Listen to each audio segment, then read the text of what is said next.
नवीन वर्षाची सुरुवात अनेकांनी साई दर्शनाने केली। सलग सुट्ट्यांमुळे गेल्या काही दिवसांपासून शिर्डीमध्ये भाविकांची अलोट गर्दी होती।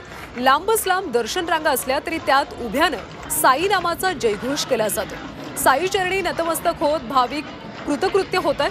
भाविकांच्या गर्दीच्या पार्श्वभूमीवर साई मंदिर रात्रभर खुलं ठेवल्यानं लाखोंच्या संख्येनं भाविकांनी साई दर्शनाचा लाभ घेतला।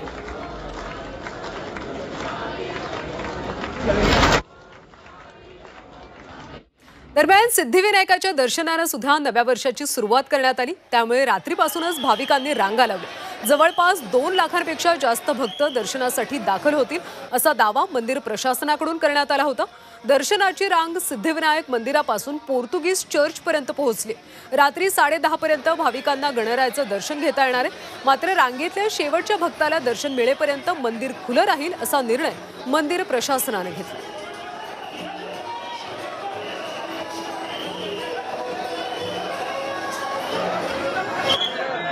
नव्या वर्षाचा नवा संकल्प घेऊन स्वामी भक्त हजारोंच्या संख्येने स्वामी समर्थांच्या दर्शनासाठी दाखल झाले। पहाटेपासूनच भाविकांनी मंदिरात दर्शनासाठी रांगा लावल्या। राज्याच्या कानाकोपऱ्यातून भाविक अक्कलकोटमध्ये दाखल झाले। तर तिकडे नववर्षानिमित्त शेकडो भाविक त्र्यंबकेश्वरमध्ये दाखल झाले। सकाळपासून भाविकांनी मंदिरात दर्शनासाठी रांगा लावल्या। बम बम बोलेच्या गजरामध्ये त्र्यंबक नगरी दुमदुमून गेली। महाराष्ट्राची कुलस्वामिनी आई तुळजाभवानी मातेच्या शाकंभरी नवरात्रोत्सवापूर्वीच्या मनसकी निद्रेला सुरुवात झाली। तुळजाभवानी माता शेजगृहातल्या चांदीच्या पलंगावर विसावली।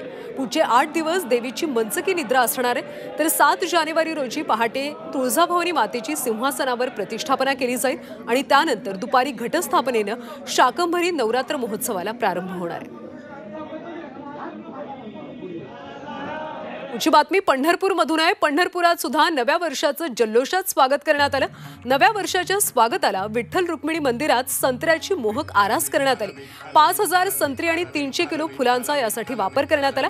पुण्यातले भाविक प्रदीप ठाकूर या भाविकानं ही सजावट केली।